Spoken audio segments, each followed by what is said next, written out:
Hello बच्चों, कैसे हैं आप लोग? सब ठीक ठाक?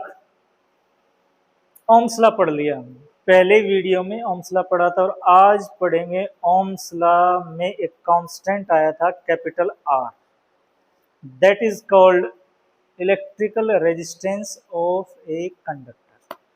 तो चलिए शुरू करते हैं। Electrical resistance of a conductor. Resistance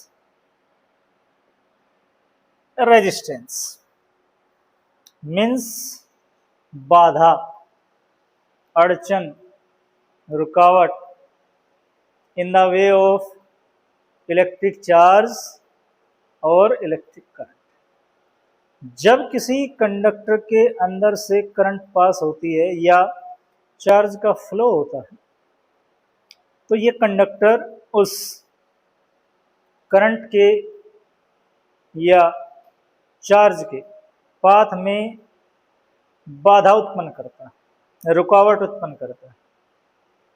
create obstacle in the way of electric current और इलेक्ट्रिक चार्ज। ये कंडक्टर्स की एक प्रॉपर्टी है। कुछ कंडक्टर्स में इलेक्ट्रिक रेजिस्टेंस की वैल्यू कम होती है, वो अच्छे कंडक्टर माने जाते हैं इलेक्ट्रिसिटी, और जिनमें रेजिस्टेंस की वैल्यू ज़्यादा होती है वो बैड कंडक्टर्स माने जाते हैं। So electric resistance is the property of the conductors due to which it oppose the flow of charge और इलेक्ट्रिक करंट थ्रू इट। उसके अंदर से बहने वाली करंट, पास होने वाली करंट या पास होने वाले चार्ज, इलेक्ट्रिक चार्ज के रास्ते में बाधा उत्पन्न करते हैं। ये प्रॉपर्टी कंडक्टर्स की क्या है? Electrical resistance. ओके बच्चों, the property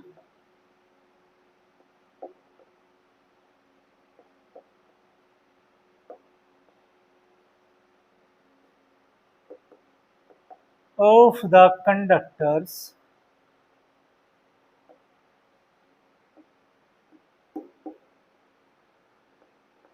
due to which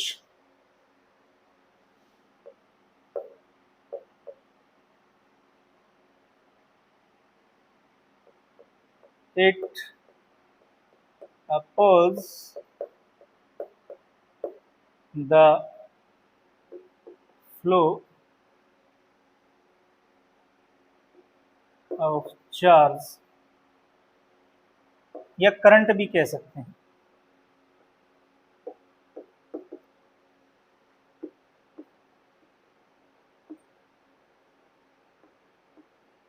through the conductor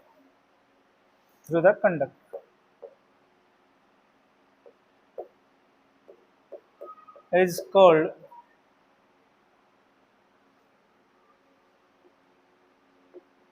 electric resistance.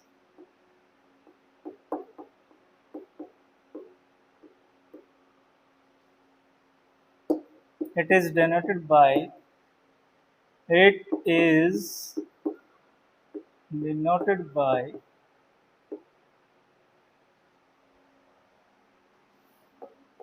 capital R and given by R equals to V upon I। Ohm's law में ये फॉर्मूला हमने पढ़ा था कि करंट और वोल्टेज एक दूसरे के डायरेक्टली प्रोपोर्शनलिटी होती है। जैसे वोल्टेज वेरी करेगी उसी रेशो में करंट भी वेरी करेगी, और इनका जो रेशो है वो कांस्टेंट रहेगा। वो V की वैल्यू या I की वैल्यू पर डिपेंड नहीं करता। उसी कांस्टेंट को कहा गया है इलेक्ट्रिक रेजिस्टेंस कैपिटल R। सो ये हम कह सकते हैं कि इलेक्ट्रिक रेजिस्टेंस का जो मेजरमेंट है वो हम कैसे करते हैं? इसके अकॉर्डिंग V और I के बेस पे करते हैं।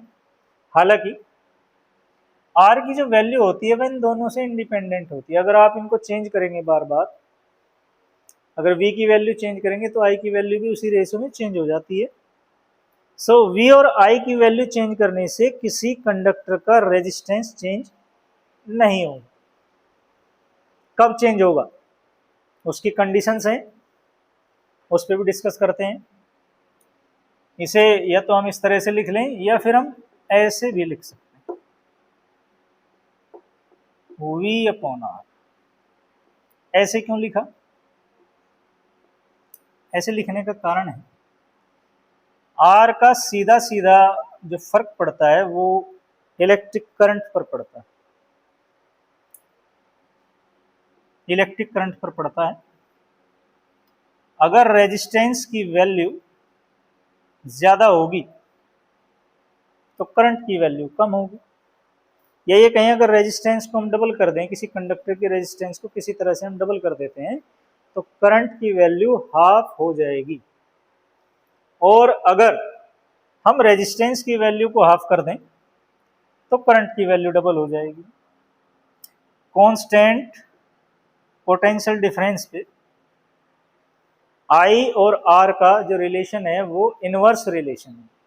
अगर रेजिस्टेंस को इंक्रीज करेंगे तो करंट की वैल्यू कम होगी, और अगर रेजिस्टेंस को डिक्रीज करेंगे तो फिर करंट की वैल्यू इंक्रीज होगी। It is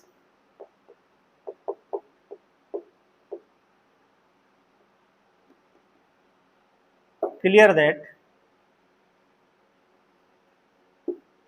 if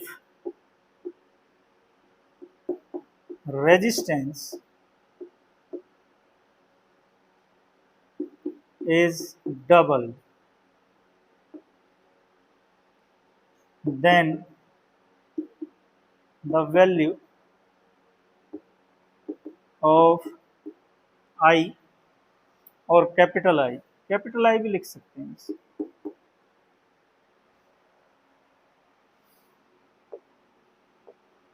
become half, current की वैल्यू आधी हो जाएगी। And if resistance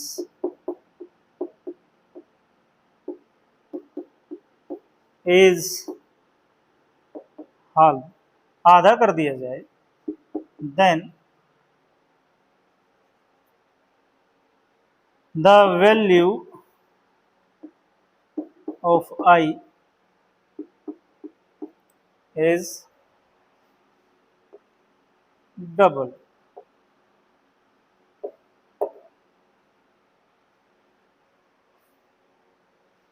value of I become double। मतलब I और R का रिलेशन इनवर्स रिलेशन, अगर रेजिस्टेंस कहीं बढ़ेगा तो करंट की वैल्यू घटेगी। और सीधा सीधा मतलब, सीधा सीधा मीनिंग क्या है कि ये जो R है ये I के रास्ते में बाधा उत्पन्न करता है, ऑब्स्टेकल, ऑब्स्ट्रक्ट क्रिएट करता है। R बढ़ेगा तो करंट घटेगी, R बढ़ेगा तो करंट घटेगी। चार्ज फ्लो अगर कम होता है कंडक्टर के अंदर से तो करंट का फ्लो भी कम होगा, और ये अपोज करता है चार्ज का। तो इसलिए ये कहा गया है कि I inversely proportional to the electric resistance. Clear बच्चों? चलिए, लेकिन इसका I का रिलेशन वोल्टेज से तो डायरेक्टली प्रोपोर्शनल टू है। अगर वोल्टेज इंक्रीज करेंगे तो ये भी इंक्रीज होगी, ये हम पहले पढ़ चुके हैं। चलिए, तो resistance means obstruct in the way of electric current in metal conductors. Okay, the value of R, जो R की वैल्यू है वो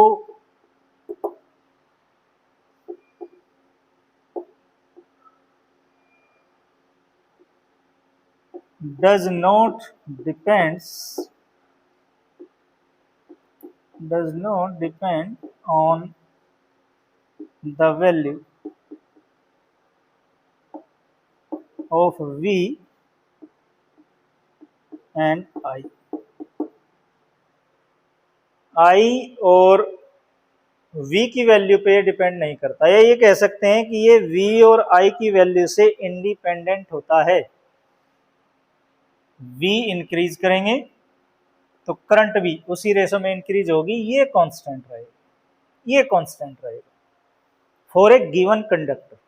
जो एक कंडक्टर आपको दिया हुआ है उसके लिए, for a given conductor voltage की वैल्यू इंक्रीज करेंगे तो करंट की वैल्यू भी इंक्रीज हो जाएगी। So in other words,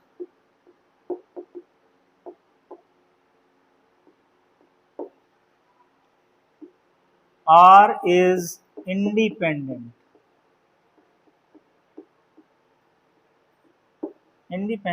of V and the values of V and I.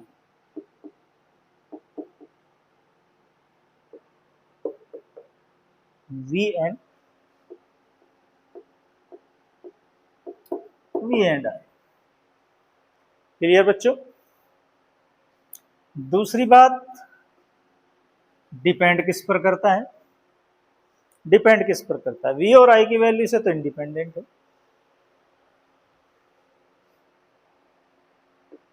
R depends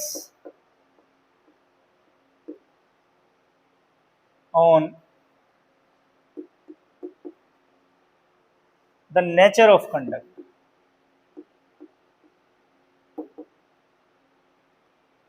The nature of conduct. ये कंडक्टर के नेचर पे डिपेंड करता है। इसका मतलब ये हुआ कि डिफरेंट कंडक्टर के लिए इसकी वैल्यू डिफरेंट होगी। जैसा कंडक्टर का नेचर होगा वैसे ही वैल्यू कैपिटल आर की होगी। अभी हमने थोड़ी देर पहले इस बारे में बात की थी कि अलग अलग कंडक्टर में रेजिस्टेंस यानी करंट के रास्ते में जो बाधा है वो डिफरेंट होगी। सो डिफरेंट तरह के मटेरियल जो होंगे उनमें उनका रेजिस्टेंस भी डिफरेंट होगा, यानी कि ये कंडक्टर के नेचर पे भी डिपेंड करता है। दूसरे, ये डिपेंड करता है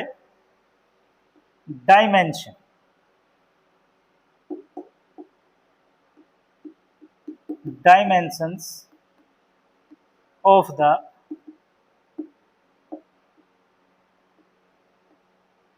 conductor. Dimension of conductor, length, area of cross section, लंबाई पे डिपेंड करता है और उसकी मोटाई पे डिपेंड करता है। लंबाई पे डिपेंड करता है और उसकी मोटाई पे डिपेंड करता है। अगर आपने नोट कर लिया हो तो मैं इसको रब कर दूं, नोट कर लें इसे।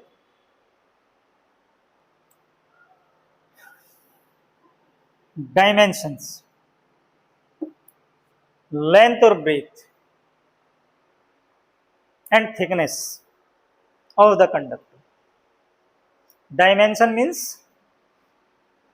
length,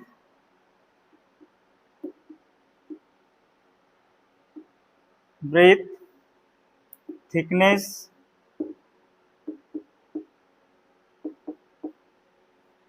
लंबाई, चौड़ाई और मोटाई की बात करते हैं तो लेंथ पे कैसे डिपेंड करता है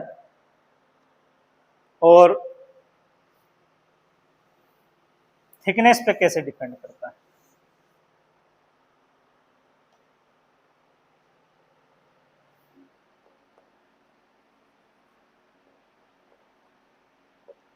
It is directly proportional to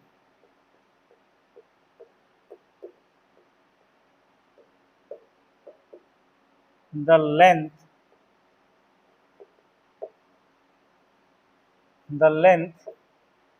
of a conductor। Conductor की लेंथ के directly proportional to, that is R inversely R proportional to L, L for length of a conductor. कोई कंडक्टर है जिसमें कोई करंट फ्लो हो रखी है और इसकी जो लेंथ है वो स्मॉल एल है, और अगर इसकी थिकनेस या cross section area capital A है तो थिकनेस पे किस तरह से डिपेंड करता है, that is the second question. It is inversely proportional to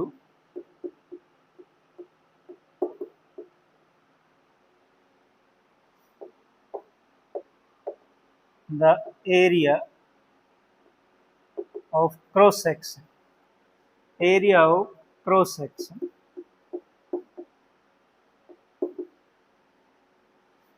of the conductor।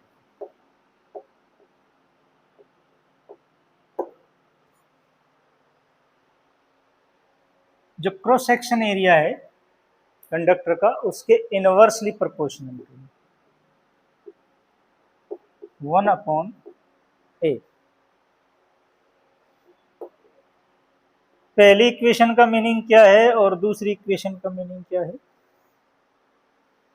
अगर कंडक्टर की लेंथ बढ़ाएंगे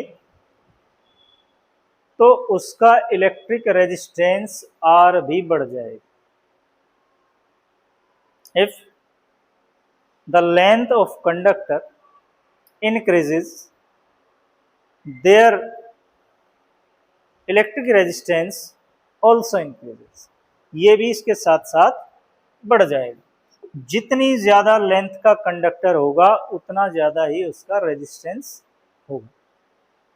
क्लियर? क्रॉस सेक्शन एरिया के इनवर्सली प्रोपोर्शनल।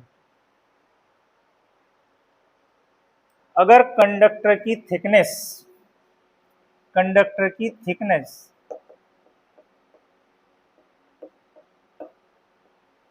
बढ़ा देंगे, इंक्रीज कर देंगे, थिकनेस बढ़ा देंगे तो रेजिस्टेंस की वैल्यू कम हो जाएगी, और अगर थिकनेस कम कर देंगे तो रेजिस्टेंस की वैल्यू इंक्रीज हो जाएगी। कहने का मतलब ये है कि जो मोटे तार होते हैं उनका रेजिस्टेंस कम होता है, और जो बारीक तार होते हैं, पतले तार होते हैं, उनका रेजिस्टेंस, इलेक्ट्रिक रेजिस्टेंस ज्यादा होता है। कंडक्टर की थिकनेस ज्यादा होगी तो रेजिस्टेंस कम होगा, और थिकनेस कम होगी तो रेजिस्टेंस ज्यादा हो जाएगा। थिकनेस कम होगी तो रेजिस्टेंस ज्यादा, और थिकनेस ज्यादा होगी तो रेजिस्टेंस कम हो जाएगा। तार को खींचते खींचते खींचते खींचते, किसी वायर को खींचते खींचते खींचते आप बहुत बारीक कर देते हैं तो उतना ही ज्यादा उसका रेजिस्टेंस इंक्रीज हो जाएगा। तो डायमेंशन में इन दो बातों पर कॉमनली डिपेंड करता है। अगर इन दोनों इक्वेशंस को हम एक साथ कंबाइन कर दें, now we can say R inversely proportional to L, sorry, directly proportional to L and inversely proportional to A। R directly proportional to L and inversely proportional to A। ये proportionality का sign अगर यहां से हटाते हैं तो एक constant लगाते हैं, रो। इसके बारे में आगे भी हम डिटेल में पढ़ेंगे। This constant is called resistivity of the conductor. Resistivity और specific resistance of the conductor, ये भी एक रेजिस्टेंस है, ये भी एक तरह का रेजिस्टेंस है, लेकिन इस रेजिस्टेंस में और इस रेजिस्टेंस में अंतर है, डिफरेंस है। इसके बारे में बाद में डिस्कस करेंगे, इसके बारे में बाद में डिस्कस करेंगे। तो प्रोपोर्शनलिटी का साइन अगर हटा देते हैं तो आर का एक और फॉर्मूला हमारे पास आ जाता है, R equals to rho L upon A. Clear? तीसरा जो बेहद इंपॉर्टेंट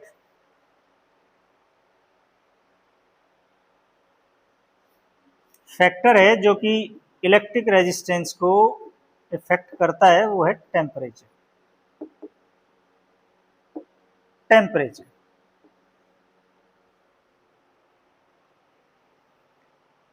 टेम्परेचर इंक्रीज करने से या डिक्रीज करने से भी किसी कंडक्टर का इलेक्ट्रिक रेजिस्टेंस इफेक्टेड होता है।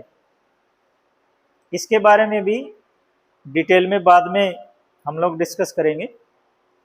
फिलहाल इतना ही कि electric resistance of a conductor depends on the temperature of the conductor.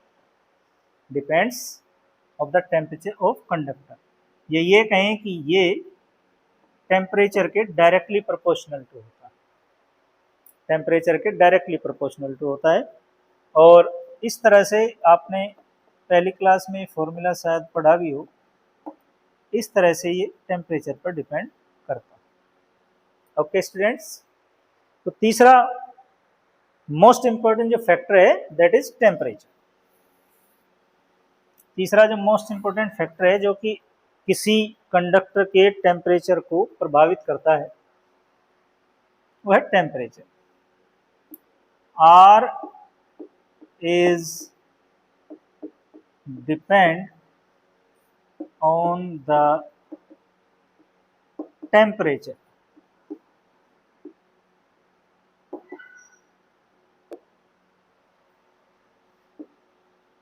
Of the conductor. Temperature पे डिपेंड करता है।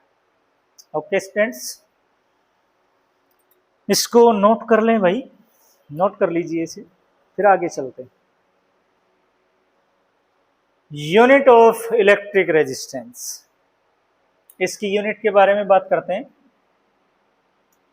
वी नो दैट, हम जानते हैं कि, हम तो कुछ भी नहीं जानते भाई, जानते हैं कुछ? जानते हैं भाई, अभी थोड़ी देर पहले जान लिया था। R equals to V upon I. R की यूनिट निकालने के लिए यूनिट ऑफ आर, हमें वी की यूनिट चाहिए होगी, SI unit of V, unit of V upon unit of I, unit of I. Voltage की यूनिट होती है वोल्ट, क्या होती है बच्चों? वोल्ट। और करंट के लिए एम्पियर।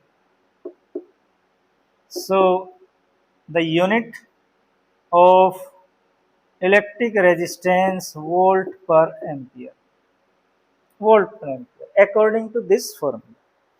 जो इसका फॉर्मूला है इलेक्ट्रिक रेजिस्टेंस का, V अपॉन आई, उसके अकॉर्डिंग यही कह सकते हैं कि एमकेएस सिस्टम में इसकी जो यूनिट है वो वोल्ट पर एम्पियर है। लेकिन ओम्स लॉ जिस साइंटिस्ट के नाम पे रखा गया है, जॉर्ज साइमन ओम, उनकी मेमोरी में इस यूनिट को यानी कि वोल्ट पर एम्पियर को ओम भी कहा जाता है, ओम भी कहा जाता है। तो इस तरह हम ये कह सकते हैं कि इलेक्ट्रिक रेजिस्टेंस की जो एसआई यूनिट है वो ओम है। वो क्या है? ओम। और इस ओम को हम इस वाले ओमेगा से रिप्रेजेंट करते हैं। क्लियर बच्चों? So the SI unit of electric resistance is ohm. The SI unit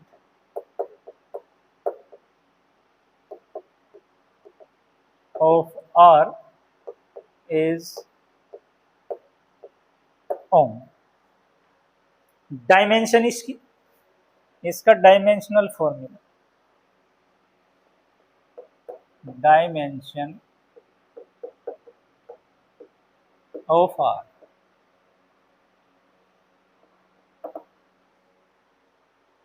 उसी तरह से जैसे यूनिट निकाल ली है वैसे हम डायमेंशन भी निकाल लेंगे। कैसे? R equals to V upon I. R की डायमेंशन के लिए डायमेंशन V की पता होनी चाहिए आपको, डायमेंशनल फॉर्मूला V का पता होना चाहिए और I का पता होना चाहिए।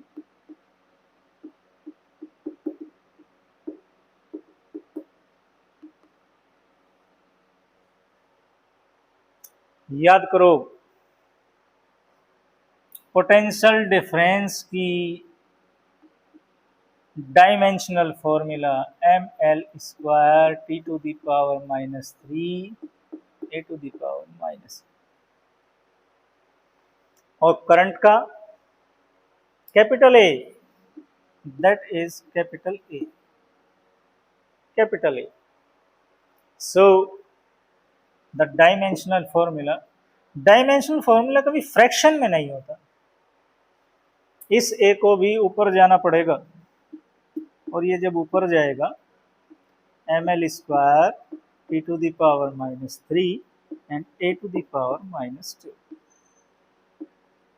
which is the dimensional formula of electric resistance of a conductor।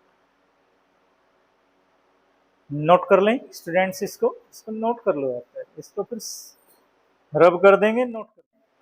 चलिए, रेजिस्टेंस की वैल्यू VI ग्राफ से कैलकुलेट करते हैं।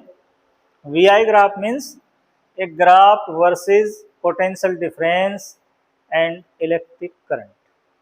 इसके बारे में ओम्स लॉ में भी हम लोगों ने पढ़ा था, ओम्स लॉ में भी हमने इसके बारे में डिटेल में पढ़ा था। Graph versus voltage and current.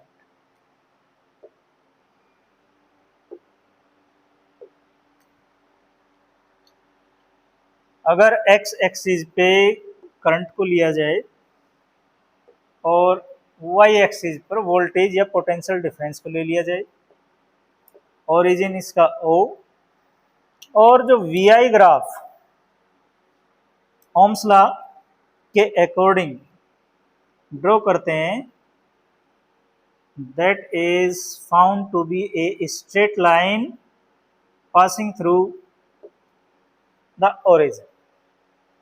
Origin से पास होने वाली एक स्ट्रेट लाइन होती है, दैट इज VI। अगर इस ग्राफ का स्लोप निकालें, इसका झुकाव निकालें, यानी कि अगर इसके किसी भी पॉइंट पे हम एक हॉरिजेंटल लाइन ड्रॉ करें ऐसे, तो ये जो एंगल यहां बनता है, ये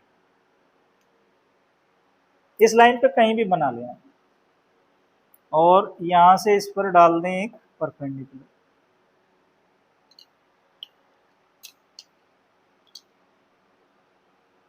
एक पॉइंट ये, चलिए इसको मान लेते हैं A, B and this is C। ये लाइन वोल्टेज एक्सिस के पैरेलल है, सो V से रिप्रेजेंट करेंगे, और ये जो लाइन है ये करंट एक्सिस के पैरेलल है, सो दैट इज I। इस ग्राफ की स्लोप अगर निकालें, the slope of VI graph, कहां से स्लोप, कहां से झुकाव, x एक्सिस से कितना है, x एक्सिस से कितना झुकाव, यानी करंट एक्सिस से, that is tan theta equals to V upon I, V upon I। Clear बच्चों? जो स्लोप निकल कर आता है, जो झुकाव इसका निकल कर आता है, V अपॉन I के बराबर आता है। और आप लोगों ने फॉर्मूला रेजिस्टेंस के लिए क्या पढ़ा है, which is V upon I, यानी ये जो क्वांटिटी है ये कांस्टेंट क्वांटिटी है, that is called electric resistance of the conductor. चलिए इसे इक्वेशन 1 अगर मान लें और हम कहें कि हम तो भाई पहले से जानते हैं जो इलेक्ट्रिक रेजिस्टेंस है उसकी वैल्यू भी होती है ये, उसका फॉर्मूला भी होता है ये। तो दोनों इक्वेशंस की अगर कंपेयर कर दें, कंपेयरिंग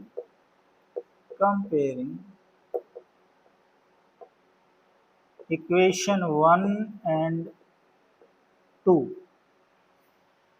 कंपेयर कर दें तो क्या मिलेगा भाई? तो क्या मिल जाता है आपको? tan थीटा और r के बीच में क्या रिलेशन है वो आपको मिलता है, यानी कि r equals to tan theta, r equals to tan theta means the slope of VI graph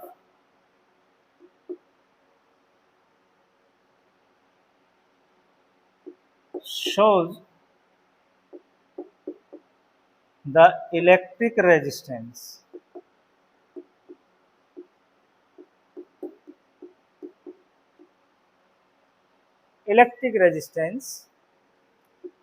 of the given conductor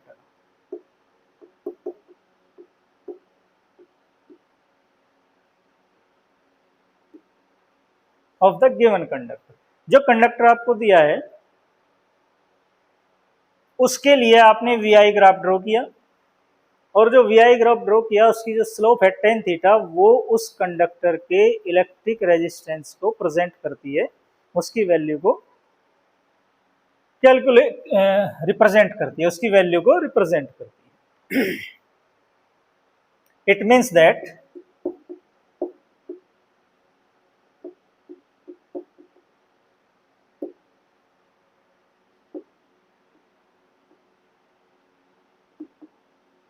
greater slope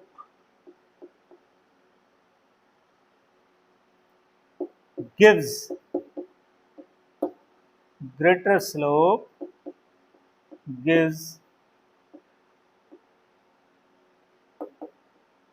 greater value of r। अगर स्लोप ज्यादा है तो r की वैल्यू भी कम होगी, r की वैल्यू भी ज्यादा होगी। अगर स्लोप ज्यादा है तो r की वैल्यू भी ज्यादा होगी। जितना ज्यादा स्लोप होगा, वीआई ग्राफ का स्लोप जितना ज्यादा होगा उस कंडक्टर का रेजिस्टेंस भी उतना ही ज्यादा होगा। एक एग्जांपल से समझते हैं, इसे एक एग्जांपल से समझते हैं। एग्जांपल यहां बनाएंगे, यहां ले लेते हैं example. Means greater slope gives greater resistance, ज्यादा स्लोप ज्यादा रेजिस्टेंस, ज्यादा स्लोप ज्यादा रेजिस्टेंस। चलिए इसे एक एग्जांपल से समझते हैं। एक ग्राफ प्लॉट करते हैं, एक वीआई ग्राफ प्लॉट करते हैं। एक graph VI graph V versus I, voltage या पोटेंशियल डिफरेंस, एक्स एक्सिस पे करंट ले ली है और वाई एक्सिस पर वोल्टेज को लिया। एक कंडक्टर ए है जिसके लिए वीआई ग्राफ OA है। एक कंडक्टर ए है जिसके लिए वीआई ग्राफ OA है। एक दूसरा कंडक्टर जिसके लिए वीआई ग्राफ OB है। क्लियर बच्चों? क्वेश्चन ये है, इन दोनों कंडक्टर्स में से किस कंडक्टर का रेजिस्टेंस ज्यादा है? ए कंडक्टर का ज्यादा है कि बी का? अभी हमने क्या कहा था आपको कि स्लोप निकालेंगे भाई, और स्लोप जिसके लिए ज्यादा होगी, स्लोप जिसके लिए ज्यादा होगी उसी का रेजिस्टेंस ज्यादा होगा। ये फिगर देखने से आपको पता लग रहा होगा किस ग्राफ की स्लोप कहां से देखनी बच्चों, करंट एक्सिस से देखनी, करंट एक्सिस से आपको स्लोप देखनी। झुकाव, झुकाव यानी कि ये सीधे सीधे इस एंगल की वैल्यू को देखिए किसके लिए ज्यादा है,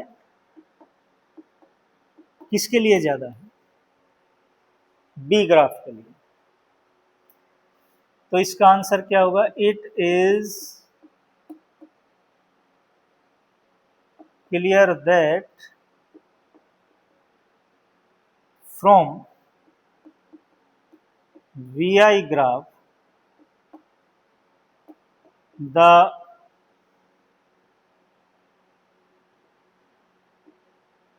graph B has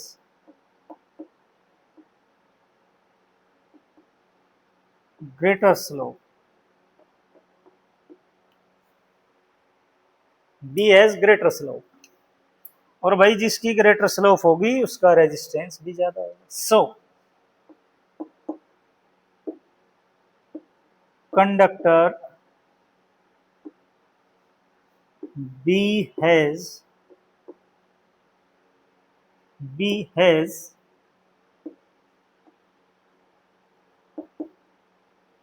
greater resistance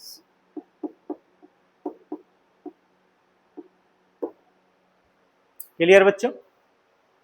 तो ऐसे हम VI ग्राफ को देखकर ये बता सकते हैं कि किस कंडक्टर का रेजिस्टेंस ज्यादा है और किसका कम।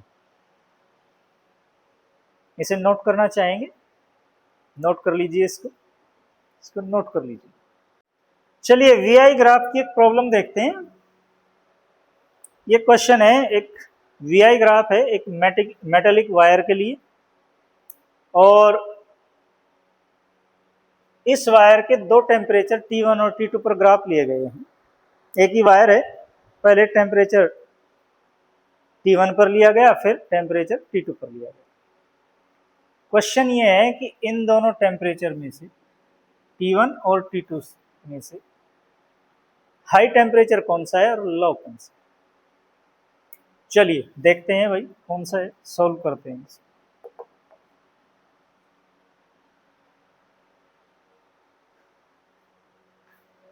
T2 टेम्परेचर पर करंट कॉमन पोटेंशियल के लिए, दोनों ही ग्राफ के लिए पोटेंशियल कॉमन लिया गया है। तो इसी पोटेंशियल पे T2 टेम्परेचर पर करंट मिल रही है आपको I1, और T1 टेम्परेचर पर करंट मिल रही है I2। क्लियर। करंट ज्यादा कम मिलेगी जब रेजिस्टेंस कम होगा। किसी कंडक्टर से ज्यादा करंट पास जब होगी जब उसका रेजिस्टेंस कम होगा, और कम करंट कब पास होगी जब उसका रेजिस्टेंस ज्यादा होगा। तो हम दोनों ग्राफ के लिए रेजिस्टेंस निकालेंगे। सपोज इसका रेजिस्टेंस R1 और इसका R2। क्लियर बच्चों। तो अकॉर्डिंग टू फिगर या ग्राफ लिख सकते हैं हम लोग, for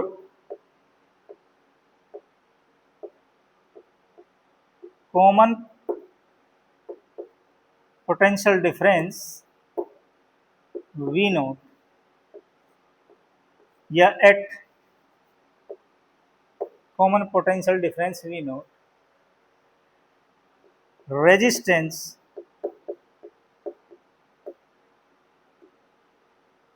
of wire at temperature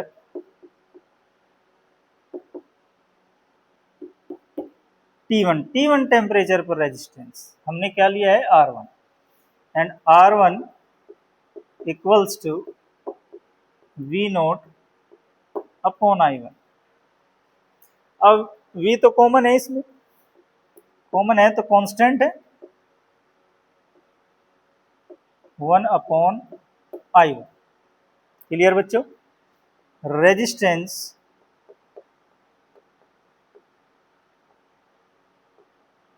of wire at temperature T2। T2 के लिए हमने R2 इसको कंसिडर किया है, V0 अपॉन I2, और V0 कांस्टेंट है, that is R2 proportional to 1 upon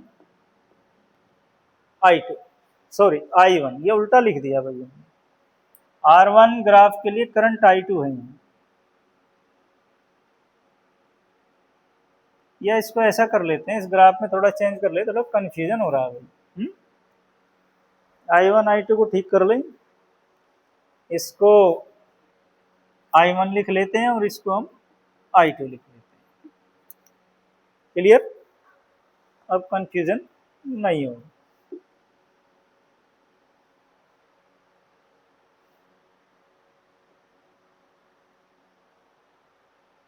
current कौन सी ज्यादा है, I1 की I2? करंट की वैल्यू I1 की ज्यादा है कि I2? इस ग्राफ के according current I1 is greater than I2।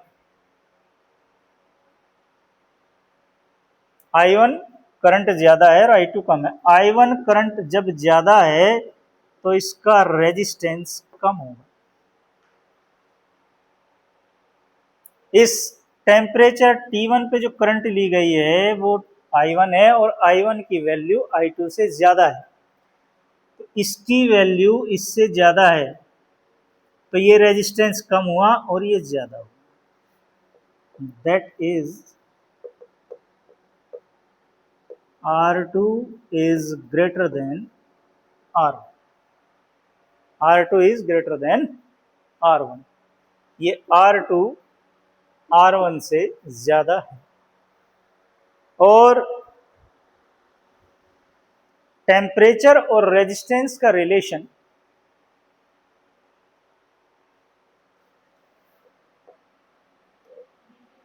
बिल्कुल ऐसा है, बिल्कुल ऐसा है, मतलब रेजिस्टेंस टेम्परेचर पर डिपेंड करता है। अगर टेम्परेचर इंक्रीज होगा तो उसका रेजिस्टेंस भी इंक्रीज होगा। क्लियर? जब R2 की वैल्यू R1 से ज्यादा है तो फिर T2 की वैल्यू भी T1 से ज्यादा है।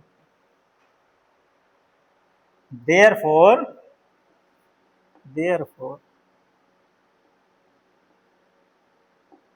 T2 is greater than T। Clear बच्चों? हमने किया क्या है, रेजिस्टेंस निकाल लिया है। जिसका रेजिस्टेंस ज्यादा होगा उसका टेम्परेचर भी ज्यादा होगा, और रेजिस्टेंस किसका ज्यादा है, इस ग्राफ का, जिसका टेम्परेचर T2 है और इसका कम। तो इस तरह से पता लग जाता है कि कौन सा temperature greater temperature T2। Clear बच्चों? नोट करेंगे, इसे नोट कर लीजिए। अगली प्रॉब्लम देखते हैं।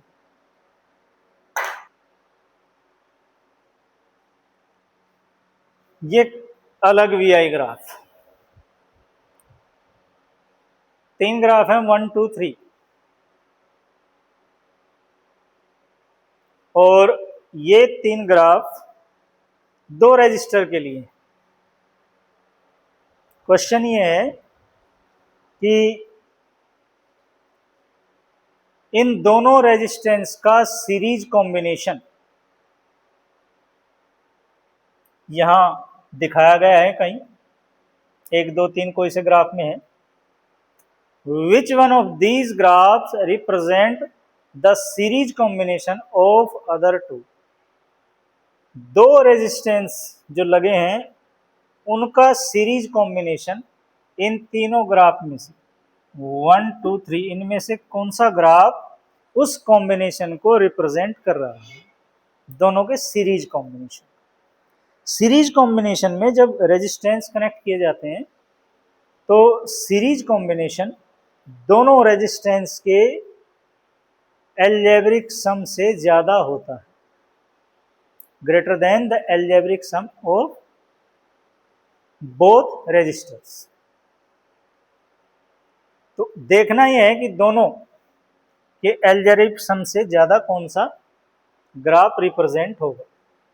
तो चलिए सोल्व करते हैं इसको। The resistance,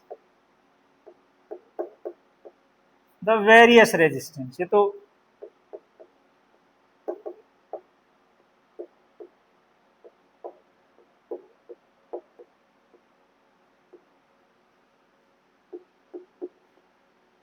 for the graphs, in graph के अलग अलग रेजिस्टेंस निकालते हैं। इसके लिए क्या करते हैं कि एक कॉमन पोटेंशियल ले लिया हमने, जैसे पहले लिया था, पिछले क्वेश्चन में भी लिया था। R1 रेजिस्टेंस मान लेते हैं कि इस ग्राफ का, और ये करंट फ्लो हो रही है I1। दूसरे रेजिस्टेंस के लिए करंट फ्लो हो रही है I2, और इसी पोटेंशियल पे तीसरे ग्राफ में करंट फ्लो हो रही है I3। इन तीनों ग्राफ के लिए अलग अलग करंट, एक कॉमन पोटेंशियल, ये कॉमन पोटेंशियल V0, इस पोटेंशियल के लिए वन ग्राफ रिप्रेजेंट करा I1 करंट को, इसी कॉमन पोटेंशियल पे ये ग्राफ रिप्रेजेंट करा I2 करंट को, और ये I3 करंट को। तो इस पहले ग्राफ का रेजिस्टेंस R1 कितना होगा, और रेजिस्टेंस ऐसे रिलेशन में होता है करंट के, इनवर्सली प्रोपोर्शनल। R2 भी ऐसे ही होगा, और भाई R3 भी ऐसे ही होगा।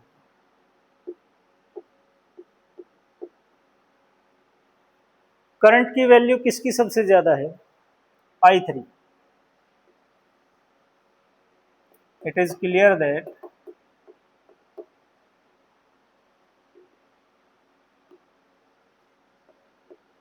I3 greater than I2, I3 I2 से ज्यादा है, और I2 I1 से ज्यादा है। सबसे ज्यादा करंट है I3, तो इसके लिए रेजिस्टेंस R3 सबसे कम, R2 उससे थोड़ा ज्यादा, और R1 सबसे ज्यादा। दैट इज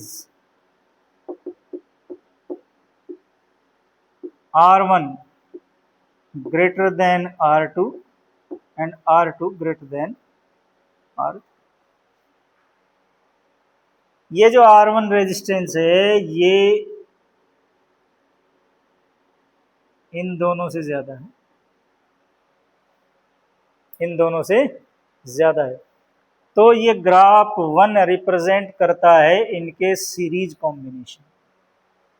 क्लियर बच्चों, R1 की वैल्यू R2 और R3 दोनों से अधिक है, दोनों से अधिक। सीरीज कॉम्बिनेशन में यही होता है, जितने भी रेजिस्टेंस कनेक्ट किए जाते हैं उनका जो सम होता है उसकी वैल्यू उन दोनों रेजिस्टेंस की वैल्यू से ज्यादा होती है। Okay, so the graph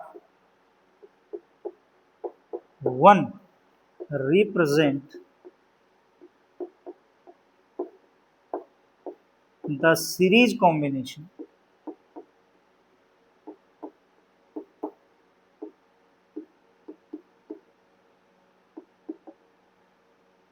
of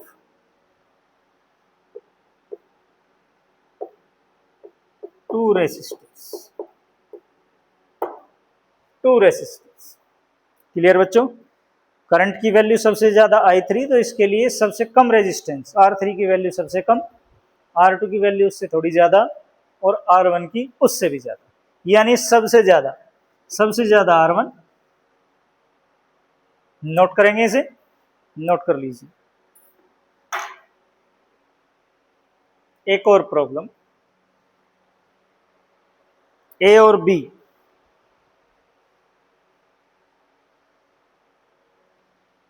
दो वीआई ग्राफ, एक पैरेलल कॉम्बिनेशन और दूसरा सीरीज कॉम्बिनेशन है टू रेसिस्टर्स, दो रेसिस्टर्स हैं, इन ग्राफ में से एक उनका पैरेलल कॉम्बिनेशन है और दूसरा सीरीज कॉम्बिनेशन। अब ये हमें फाइंड आउट करना है कि इनमें से कौन सा ए या बी पैरेलल कॉम्बिनेशन। क्लियर बच्चों? चलिए शुरू करते हैं। इन ग्राफ में से किसका स्लोप ज्यादा है? बी का, तो जाहिर सी बात है इसका रेजिस्टेंस भी ज्यादा होगा। Since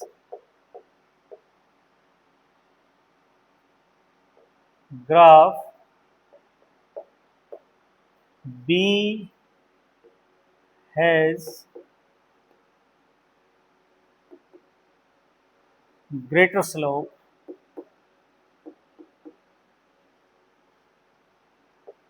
than A. Clear?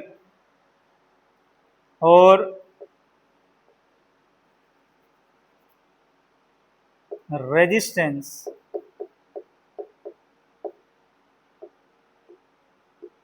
of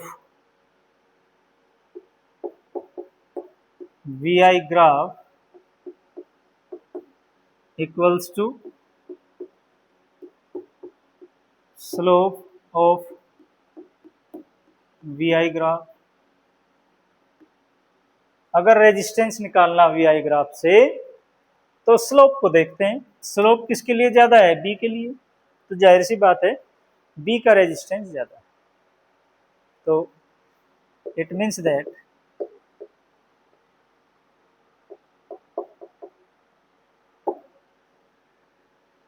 slope graph B has greater resistance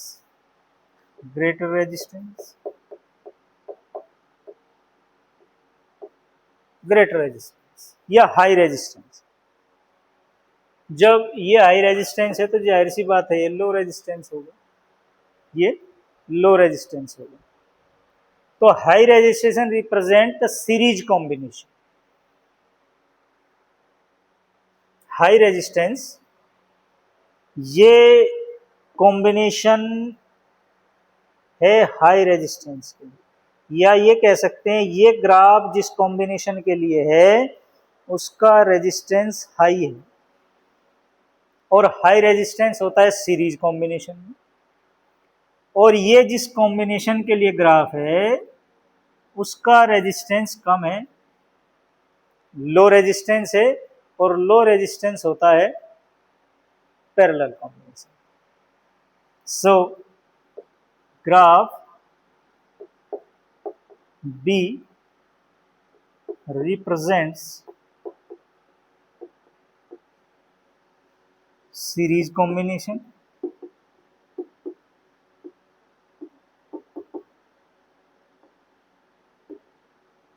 and graph A represent parallel combination।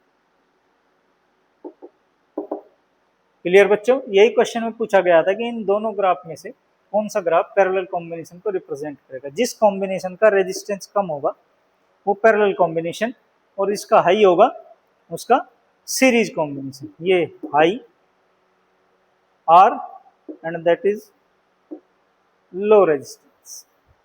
Clear बच्चों? नोट कर लें इसे, नोट कर लीजिए इसे। और आज की वीडियो में यहीं तक, मिलते हैं अगली वीडियो में। रेजिस्टेंस से रिलेटेड और भी बातें करेंगे। तब तक के लिए best of luck and good bye.